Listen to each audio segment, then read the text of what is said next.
Hello friends, welcome back to my channel. இன்னைக்கு நம்ம பார்க்க போகிற வீடியோ நார்மலாக டெலிவரி ஆன பிறகு கணவன் மனைவி எந்த மாதங்கள் கழித்து சேர்ந்துருக்கலாம், எப்போ இன்டர்கோர்ஸில் இருக்கலாங்கிறது நிறைய பேருக்கு டவுட் இருக்கும். இப்போ சி செக்ஷனாக இருந்ததுன்னா அவங்க எந்த மாதம் கழித்து இருக்கணும், அதுவே நார்மல் டெலிவரியாக இருந்ததுன்னா எந்த மாதங்கள் இருந்தால் அவங்களுக்கும் பிறந்த குழந்தைக்கும் ரொம்ப சேஃபு. நிறைய பேருக்கு வந்து இர்ரெகுலர் பீரியட்ஸ் கூட இருக்கும், ஒரு சிலருக்கு வந்து பீரியட்ஸ் வராமையே கூட இருக்கும். அதெல்லாம் எப்போங்கிறதா இந்த வீடியோவில் நம்ம பார்க்க போகிறோம். வீடியோவை ஸ்கிப் பண்ணாமல் முழுசாக பாருங்கள், அப்போ தான் உங்களால் எல்லாத்தையும் தெரிஞ்சுக்க முடியும். நம்மளோட சேனலில் முதல் முறையாக பார்க்குறவங்களா இருந்தீங்கன்னா சப்ஸ்கிரைப் பண்ணிட்டு பாருங்கள், அப்போ தான் நான் போடுற யூஸ்ஃபுல்லான வீடியோ உங்களுக்கு நோட்டிஃபிகேஷனாக வரும். நார்மல் டெலிவரியாக இருக்குது அல்லது சி செக்ஷனாக இருந்தாலும் குறைஞ்சது சி செக்ஷனாக இருந்ததுன்னா 7-8 மாதங்கள் கூட நம்ம கேப் இருக்கலாம். குறைஞ்சது 1 வருடங்கள் சொல்லுவாங்க, அல்லது உங்களால் மேக்ஸிமம் 7-8 மாதங்கள் வரைக்குமாவது சி செக்ஷன் இருந்ததுன்னா கேப் இருக்கணும்னு சொல்லுவாங்க. என்ன காரணம்னா, இப்போ சி செக்ஷன் பண்ணும் பொழுது உங்களுக்கு வெளியில் இருக்கிற அந்த தையல்கள் வந்து ஆறிடும், ஆனால் உள்ளே இருக்கிற காயங்கள் வந்து ஆறுறதுக்கு, அதாவது உங்களுடைய பழைய உடல்நிலை வர்றதுக்கு குறைஞ்சது 1 வருஷம் ஆகும்னு சொல்லுவாங்க. அதே மாதிரி தான் சி செக்ஷன் நார்மல் டெலிவரி ஆனவங்களுக்கும் சரி, குறைஞ்சது 6லேருந்து 7 மாதங்கள் வந்து இடைவெளி விட்டு இருக்கிறது ரொம்பவே நல்லது.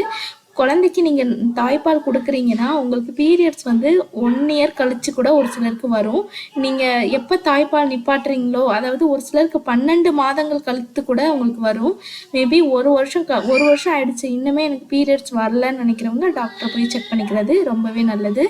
தாய்ப்பால் கொடுக்கறதுனால அவங்களுக்கு அந்த பீரியட்ஸ் வந்து தள்ளி போடுறது ரொம்ப இயல்பான ஒன்று தான். ஆனால் 1 வருடங்கள் ஆகும் பொழுது நீங்கள் ஒரு தடவை செக் பண்ணிக்கிறது ரொம்பவே நல்லது.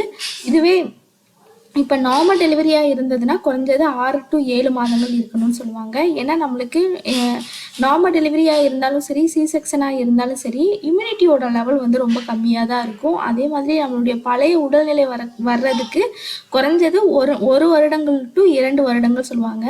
அதனால தான் இப்போ ஒரு குழந்தைக்கும் இன்னொரு குழந்தைக்கும் குறைஞ்சது 2 வருடங்கள் கேப் இருக்கணும். அப்போ தான் அது ரொம்ப ஹெல்த்தியாக இருக்கும். அதுவும் ரொம்ப உங்களுக்கும் உங்களோட குழந்தைக்குமே அந்த இது ரொம்ப நல்லதுன்னு சொல்லுவாங்க.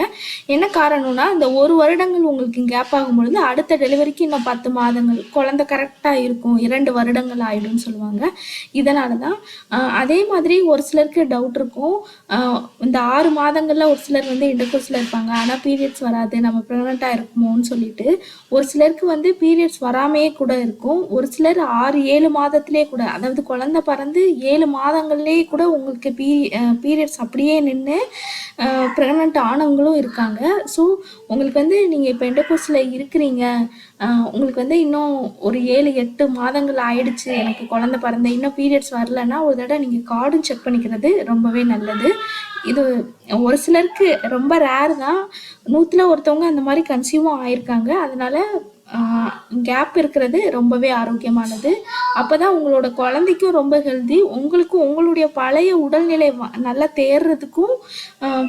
நார்மலாகவே வந்து நம்ம அந்த டெலிவரிக்கு அடுத்து 3 மாதங்கள் கண்டிப்பாக டேப்லெட் எடுக்கணும்னு சொல்லுவோம். ஏன்னா நம்மளுக்கு இம்யூனிட்டியோட லெவல் கம்மியாக இருக்கும், கால்சியத்தோட லெவல் ரொம்ப கம்மியாக இருக்கும், அது மட்டும் இல்லாமல் இரும்புச்சத்தோட அளவு ரொம்ப கம்மியாக தான் இருக்கும். இந்த 3 மாதங்கள் நம்ம டேப்லெட் எடுக்கும்போது கொஞ்சமாவது நல்லா ஹெல்த்தியாக இருப்போம்.